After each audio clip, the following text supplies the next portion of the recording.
it's just the unfortunate reality that normal and what's like the baseline mainstream where you blend in and you stay with the crowd, it's not serving our health. It's just not, right? We see obesity rates rising, chronic disease rising. The modern food system and modern habits are not serving our health. And so you have to go out of your way to be the weird one to be healthy. But like, I think what we're going to be trying to talk about today is like embrace being the weird one. Embrace it. It's okay.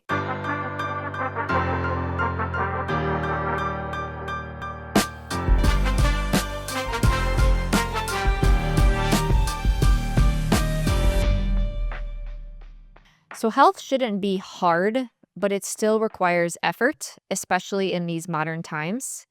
And that effort that's required to live a healthy lifestyle can sometimes cause frustrations amongst relationships, right? And so everyone has different priorities, and your priorities set your habits, and your habits determine your health. So what do you do when you're trying to navigate different priorities? And we're both going to talk about navigating how to deal with people in our lives that we love that don't necessarily have the same priorities and habits. Because it's the unfortunate reality that in modern times, there's a lot of things like we butt up against that are causing health problems, pesticides, plastics, blue lights all the time, living out of sync with circadian rhythms, PUFAs all over our food system, right? And so unfortunately, it does take a little bit of effort to be healthy in modern times. And that's what we're going to dive into today. So how do you want to start? Do we want to talk about like what we think, what we see? This is I think an interesting thing to discuss is for someone that's been through health challenges and that health is a main priority, you see life through a different lens. And you have a little bit of like a filter that can sometimes seem judgy, right? To yourself. I'm never going to say these things out loud, right? To someone, but you just view life a little bit differently. Like when I look at what's an example? Like a fast food meal. Like let's say I was just like looking at a McDonald's meal. All I see is fortified flour with synthetic B vitamins and iron shards and CAFO feedlot beef, a lot of seed oils. Like that's what I see. And that's just how I view that. And so where do we want to dive in? Yeah, Ashley, that was such a great intro. Really, you really nailed it. What we wanted to talk about today, we could probably wrap it up here, but I'm not even sure that we're really going to have many solutions. This is mostly a more like, hopefully this is relatable, and maybe having this conversation will come up with a solution for how to handle this in your life. So really quickly to the fast food meal. I think that some people call this orthorexia. And I disagree because I think that it's fair to know the truth. And the truth of the matter is that's not really food. Like that's kind of just a man-made version of food. And with a lot of chemicals and stuff, like, yes, there might be some, let's say we got the chicken fingers. There might be like a small amount of chicken within there, which I would consider a food. But then everything else that's just being like, it's being thrown into and all the preservatives and stuff, that's not really food. So it's not that one should be fearful of eating that, and I think that a healthy person can eat that and be fine, like, once in a blue moon, but I also think it's fair that, like, you can look at that and be like, "No, I don't want that," and you don't need to label somebody as, like, because they don't want that food, they have orthorexia, right? So I just wanna put that out there because we've been told we have Eating I'm sure, yeah, disorders. anybody in the health world gets that all the time. Like, "Oh my god, you're just, like, afraid of all these foods." And it's like, "Ha, that's not food." But anyway, yes, that can come across as judgy, for sure, and I've been in that position, like, so many times in my life because I am at the point I'm almost 30 years old. I'm at the point where, like, my habits are my habits. I stick to my routine. I stick to what I believe is good for me because like you said, we all most of the people listening to this podcast come from a background of a chronic health issue, and so they have non-negotiables. And when you're dealing with a situation where you're with other people who don't share those same habits or, non-negotiables with you, it can come across as one, either you have issues, like you're labeled as orthorexia, or two, you are judgmental, probably because you're not eating and you're looking Stuck down up on. nose. Yeah, you're looking down on them all. You brought your own food. And gosh, I just did a reel about this though. Sometimes the actual problem is that you're judging yourself. Yeah. Like nobody in that situation might be like looking at you differently, but you could be judging yourself. But the unfortunate reality is that in almost every social situation these days, that is what we're faced with. It's just the unfortunate reality that normal and what's like the baseline mainstream where you blend in and you stay with the crowd, it's not serving our health. It's just not, right? We see obesity rates rising, chronic disease rising. The modern food system and modern habits are not serving our health. And so you have to go out of your way to be the weird one to be healthy. But, like, I think what we're gonna be trying to talk about today is, like, embrace being the weird one. Embrace it, it's okay.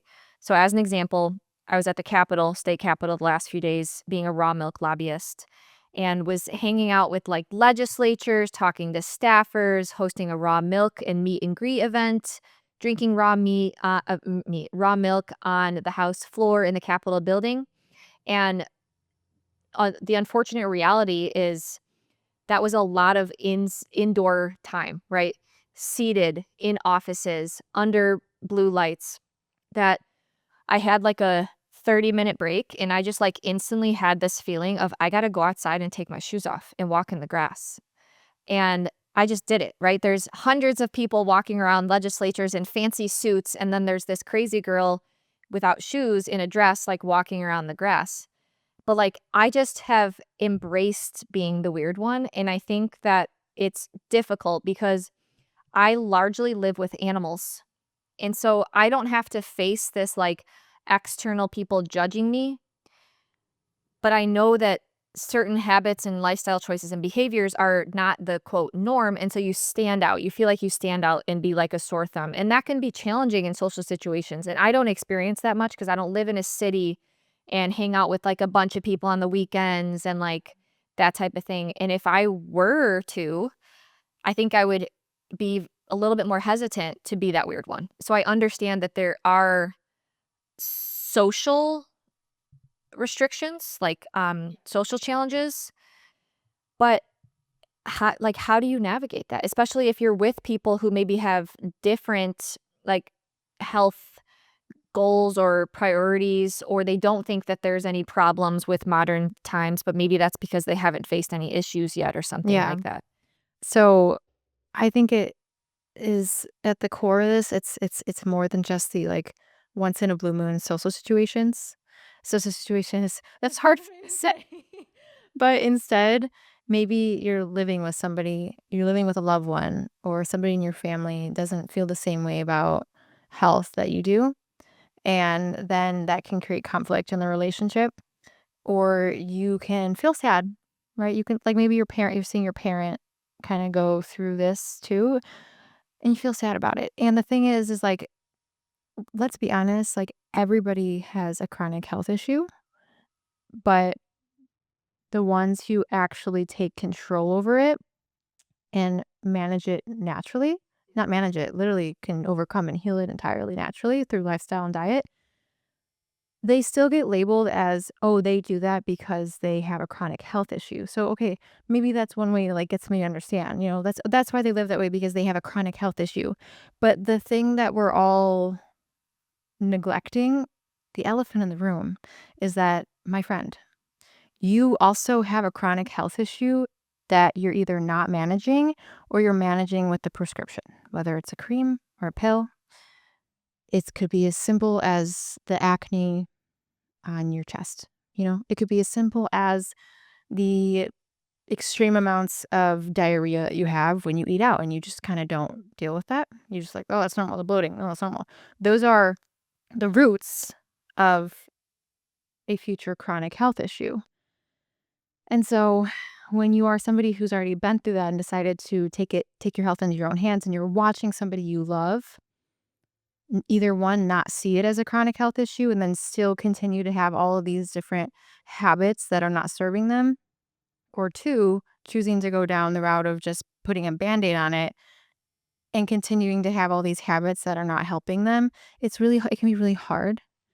You just want to like give them a hug and be like, you don't have to live this way, you know? But yeah, I guess that's th- part of it is going to stem from the fact that an awareness of like actually having a symptom-free life is very little. Like, people don't actually think that's a thing. People think it's normal to have all of these different symptoms. Yeah, because modern living is what's called normal. And there are a lot of like, oh, I can't digest this long list of foods, or I can't tolerate dairy or bread, or I have this ache in various joints. I have a toothache. My vision isn't the best. Like all these little things, right? And it's it's eye-opening for me to go travel and live more with like quote normal people for a period of time, like my time at the Capitol. And you start to like recognize that small tweaks in daily habits, like very small tweaks in daily habits, could help improve things a lot. But I think it's difficult because being healthy in modern times requires effort. It does. It shouldn't be hard. Being being healthy shouldn't be hard. So you don't need to be doing 75 hard. You don't need to be exercising every day, hitting 30,000 steps and being in a calorie deficit every single day. Like health shouldn't be hard, but it does require effort and planning and consistency. And that's where I think is challenging because everyone feels a little bit spread too thin. So like, yes, you do need to prepare your food. You do need to plan in advance. You do need to get more daily steps and activity. And you also need to prioritize getting like your breakfast in. So then that way you're not hangry and will grab for anything that's in your sight later in your day. Like spending a little bit of time prepping your breakfast can go such a long way later in the day. So it's like small little tweaks, and everyone has things they have to work on. I still stay up too late. I do. And that is, I think I talked about this on a podcast last fall. I'm in this stage of my life where I have too much work and I'm excited to be past this phase, right? The light at the end of the tunnel is near. I'm not using it as an excuse. It's something that I need to work on in setting my own personal boundaries. And so that's recognizing for me, like, hey, my health will be 100% optimal when I'm able to prioritize my bedtime earlier. What is getting in the way of me doing that, right? There's still things that I could tweak and improve. And so it's not, no one's perfect. We're not saying that anyone's perfect. It's just when I see these habits that aren't serving people, and I think they don't realize that it's a small tweak, Mhm. consistency, and that will go such a long way. They're still frustrated they can't lose weight, right? But what's your eating pattern during the day? Are you preparing? Are you planning? Little things like that, I think are missing, and that's, like, kind of the harsh reality that I think people need to hear is that you probably need to put in a little bit more effort, you know? And it's difficult. So, like, I I don't know how to navigate this with, like, loved ones or people in your life that you want to help, but aren't. Some people, what I'm finding is some people don't want to be helped, Yeah, yeah, and it's very hard. yeah. It's very hard. Yeah, so I mean, no, I hear what you're saying. It's like, yeah, so I went to Missouri last weekend for a family wedding, and we took a train there, which was just silliness, 7.5 hours, regrets. So anyway, I Wait, but then she had to book a plane ride back and booked it for August. that was the first plane ride back I booked from a different city. We were going to Kansas City and they booked it out of St. Louis. Second plane ride back, it was June. I booked it in Sarah doesn't August. travel. We got anyway. But I bought a cooler to bring with me so I could bring all the food I would need for that day in the train because I didn't want to be left with the train options. They were horrible. Like, it's not even like ooh, I'll indulge in this one, one time train options. They were horrible. Like, the sandwich looked like a piece of dry cardboard on, like, like, just disgusting meats and, like, old lettuce, like, something that, like, I wouldn't even want my enemy to eat. It's just no good. And if I hadn't had a little bit of extra effort to buy the cooler, to make a few extra meals the day before and put that in the cooler and bring it with me, I either would have had to starve, which I'm not big into fasting, or I would have had to eat that weird sandwich. Yeah. And that's not what I wanna find myself doing, is eating the weird sandwich. And it's not because, like, I live to eat, but it's because I recognize that what I eat will determine how I live. And I wanna keep that consistent, right? Like, good. And again, like, eating out every once in a while is not a problem, but, like, when you take a step back and reflect on what, like, normal is in modern times, it's like getting takeout, it's eating DoorDash, out, like, every day. DoorDash, getting fast food, like, all the time, right? And we were talking about this the other day. So we're preparing for the winter for the cows right now in June, and that's normalized. Like, oh, wow, so much effort is going towards cutting the grass, baling it into big hay bales. This is a 3-day event that requires planning and costs money.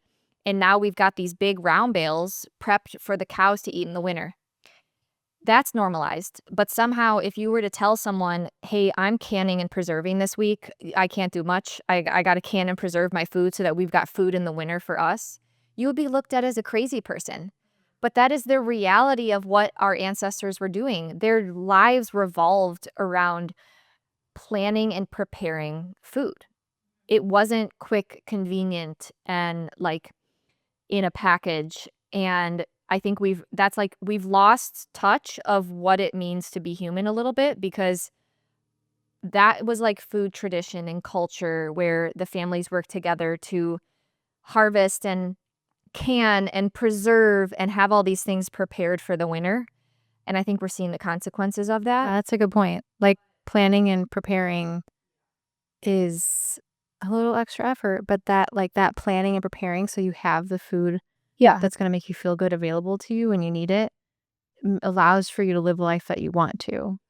And it's time consuming. And that's where I think a lot of people run into time. Like they've got so many kids, they've got all these events, they've got to travel, they've got to get this work done. And like I totally get it. I really get it. And it's overwhelming and it's a lot. But I think that that's where, like, setting your priorities, right?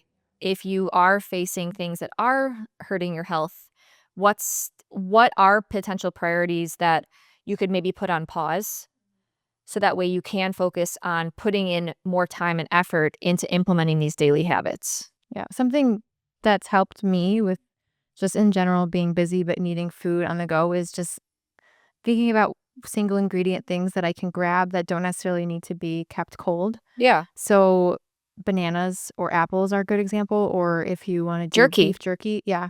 like jerky apple.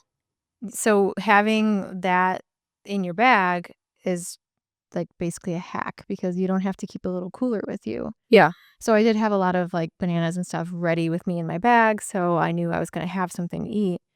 And Brandon brought, like, a Nourish jerky, so then he had that in his bag, so that was very helpful. Yeah. But it really I don't even know where we're going with this podcast. All I know is that I just sympathize with the people who are the only ones doing this in your life, because it can feel very isolating, and you can get little snide remarks from people like, "Oh, you're bringing that cooler? Like, you pack so much, we're just going for a day." And it's just like, yeah, that's how I'm able to show up better for you, because I'm putting in this effort to take care of myself. I think this goes back to the fear of like women getting into the gym, because there's this a little bit of like self-consciousness of, oh my gosh, everyone's watching me in the gym. I may not be doing this exercise correctly. It's just this fear of people judging you that limits you from getting into the gym. And I feel like that can also be applied to like consistent healthy habits because they're so out of the norm, which is so unfortunate. But like, be the weird one. Like, you're not weird, they're weird. Yeah. Embrace that life. You're not weird, they're weird. And I think that's been one good thing for me. Granted, I don't deal with a lot of social situations, right? And so I can't, I mean, if I did, I would do it anyways. Like I did it at the Capitol, barefoot, packed food, had it ready to go. And it's just what makes me feel at my best. And I've got so much on my plate in life and in work that if I don't do these things, I can't function at my best. I can't do all these things if I didn't support myself with adequate fuel and nutrition and sunlight and grounding and activity to move my body. Like I just was talking to you about this before the podcast. It was just 2 days and I could already feel my body was just a little bit off just sitting down all day, right? My body doesn't really like that. Even though I do have a lot of computer work, I try to spend at least morning, midday, and evening getting sunlight outside, and just those little habits, like just a few minutes at each of those times goes a really long way. Oh, yeah. Yeah. Oh, yeah. Well, yeah, like, it doesn't have that ugh. I wish people could understand this. Like, they're actually so much closer to changing their lives completely with just little daily things that so long as you do it consistently, you start to see massive outcomes weeks and some, months and years down the line. So yeah, that's kind of where we're at. I mean, we don't come from a family who necessarily ever prioritize any of this. So like in our family, we're definitely those girls, and we share about it openly. So it's like, oh, those girls, here they go again. And it's just, I love being that person.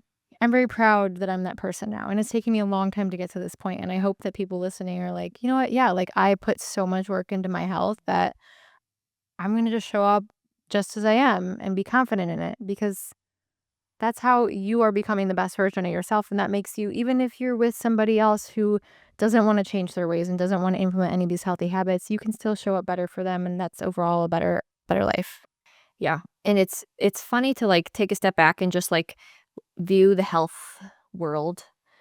And unfortunately, a lot of people are in these states of like, I'm not happy where I'm at. So how do I get to where I want to be? With social media, things that sound quick, easy, fads, that's what's sexy and popular. So you saw this big rise in the sugar diet, the honey diet, and now it's being flipped to like the rice diet. So I don't really pay attention to social media. So like, I don't really think most people are like, yeah, that one. I think traditionally more it's like the keto, the Weight Watchers, Whole30. Yeah. I think that's a niche area. Okay. Well, you just see these fads like circling back and forth because that's the easier option. And I guess kind of the purpose of this conversation is like it does require effort and intention and consistency. And I think that that's what a lot of people lack is the consistency over time. You're not going to build muscle with one workout. You're not going to lose weight with one home cooked meal. You're not going to feel better one morning getting morning sunlight. Now try that for a month and then see how you feel, right? So it's the unsexy, boring, day-to-day small tweaks in your life. That's where the results come. Not any like hacks or pills or avoidance, you know? I feel like we're talking to two different audiences here, because we're talking about the daily habits that get the results versus being the only person in your life who does these things and knowing how to navigate that. So let's just mesh it all together, right? Because I think that it's important to understand like both sides.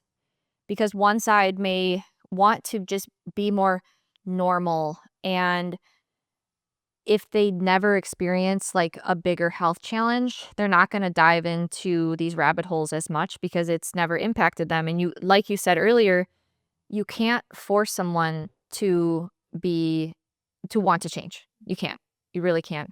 So I think like the answer is being the example and potentially helping someone make that small tweak in their day-to-day life. Like start with one thing. What's one small tweak that they can make in their day-to-day life that will pay off down the line? That's great. So instead, like, okay, if you find yourself in the situation where you're like, I'm doing all this to take care of my health, like, why is nobody else in my life reciprocating this? Like, why can't anybody do this with me? And, let's grow and improve together.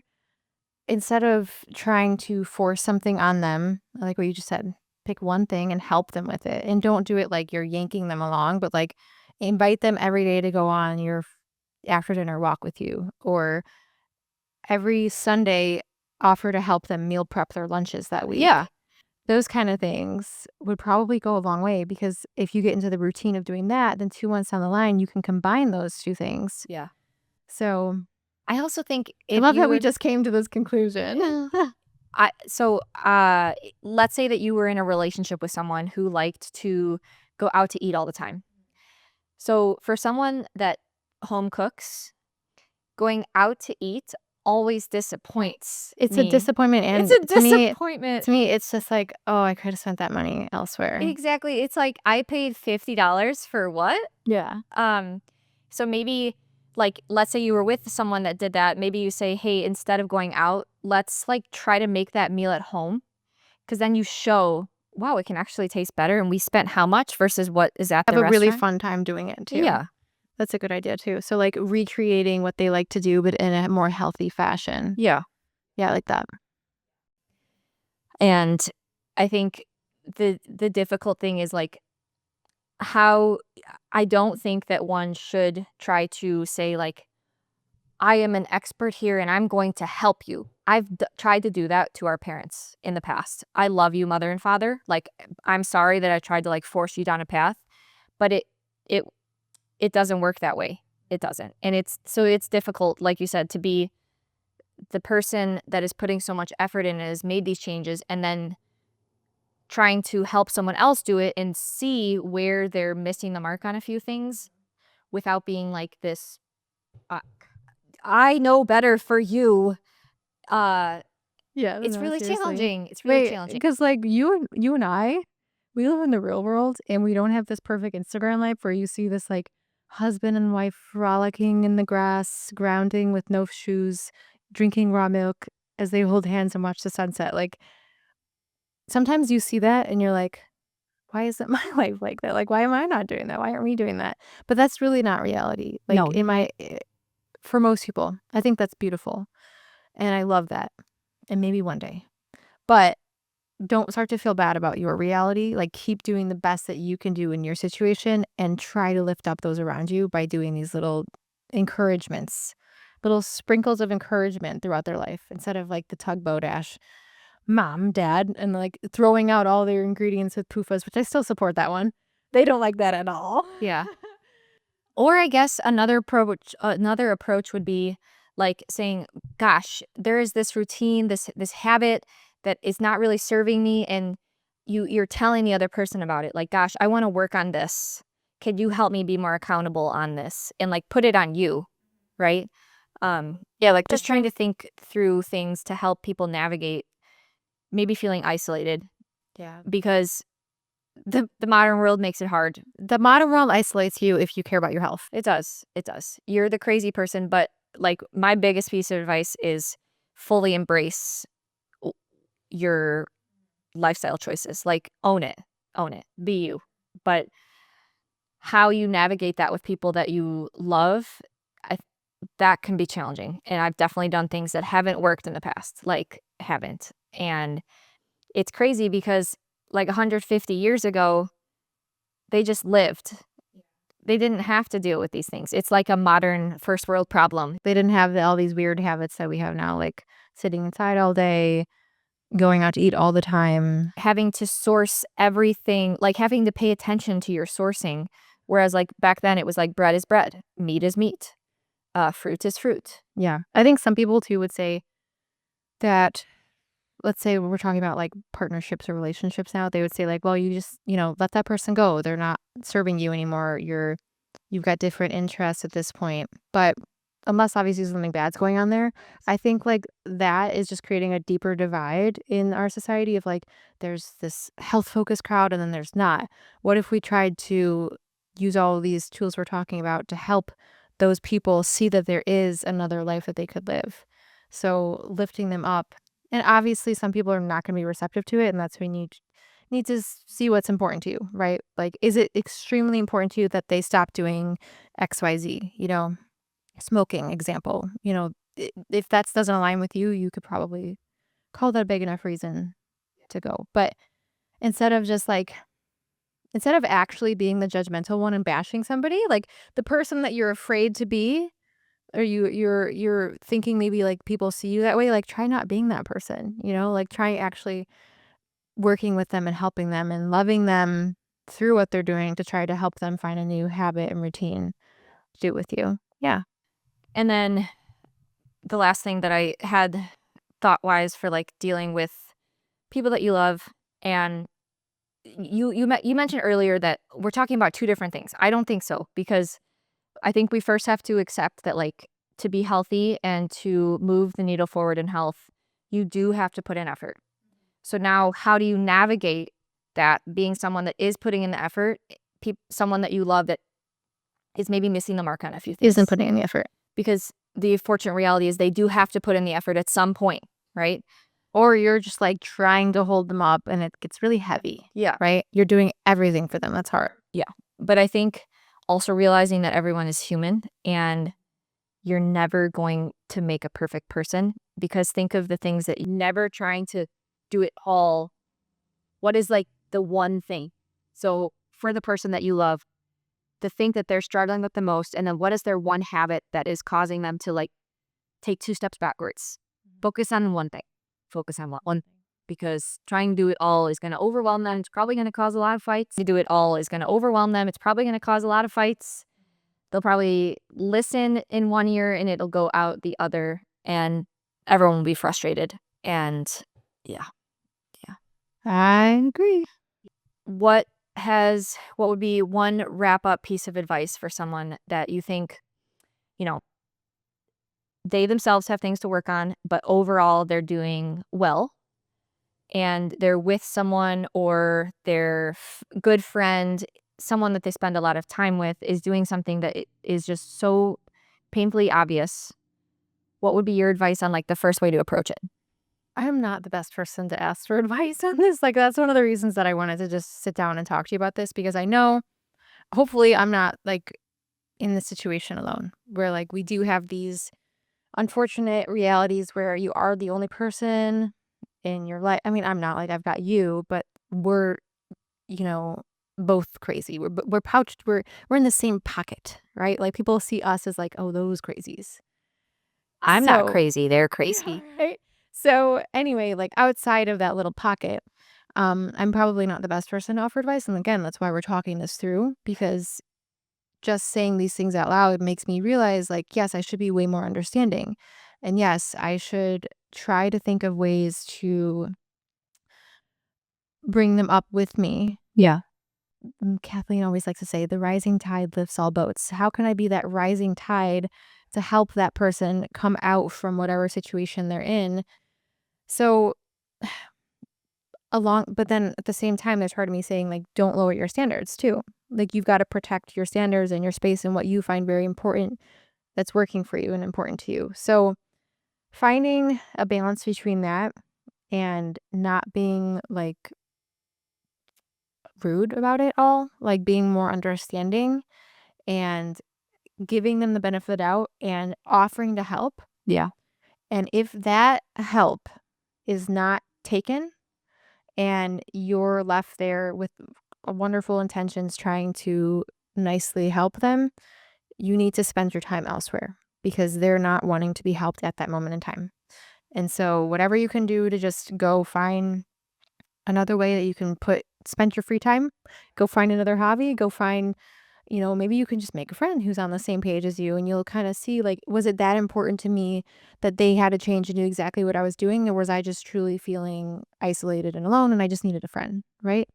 So I would offer the help if it's not taken. Don't waste your time, and see what else you can do in your life to use that time, and maybe you'll realize, like, oh, I didn't really need to change them. I just need to find something to do with my time. Yeah. Yeah.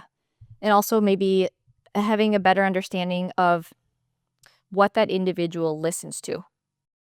Because, everyone everyone learns differently and everyone hears things differently. And that's why there's so many different online influencers, because sometimes you resonate with one person. You're like, wow, the way that he or she says something, like, I just get it, right? Yeah, I really wonder sometimes, like, are there other Sarahs who are listening to this and there's other Ashleys like, I like what she says better. Yeah, yeah, probably.